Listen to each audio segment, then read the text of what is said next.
Luke, just looking back at your one and only festival winner to Burn a Lord, 1987 Coral Golden Hurdle. Just tell me a little bit about the lead up and what you remember of the race.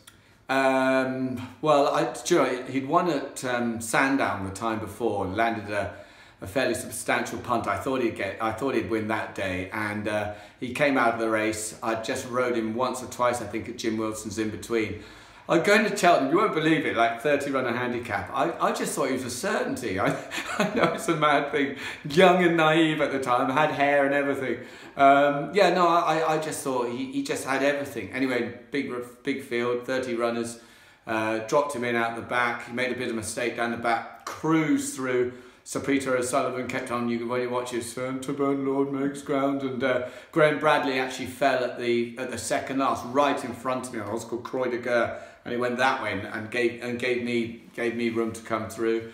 Tracked Peter Scudamore going to the last, jumped the last well and went away and beat him. You know, one of the best days. You know, Cheltenham's Cheltenham. You just cannot beat riding a winner there. I do wish it had been a little bit later on in my career. I didn't quite appreciate how good it was going to be, but no, it was just one of those days you can't top it. Is it as good as they say, coming back into that winner's enclosure and things like that? Just the roar of it, you know, people coming back, and of course with Jim Wilson being a local trainer, everyone was on his side, and a lot of the jocks came out of the way.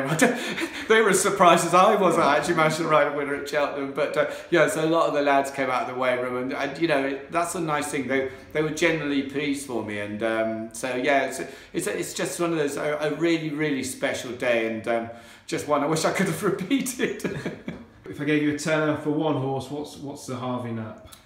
The horse I like the most, the horse called Santini. He runs in the Albert Bartlett, trained by Nicky Henderson. I've actually seen him because he won an English point-to-point down at Did Martin. He's been very impressive, improved with both starts over hurdles. He's a gorgeous horse, and I could see people saying, well, perhaps it's come a little bit soon for him, and I think Nicky actually thought perhaps it might too. But he's got bags of speed. He's obviously got plenty of ability, but I just think he's improving all the time. So Santini, unfortunately, has the Harvey penalty.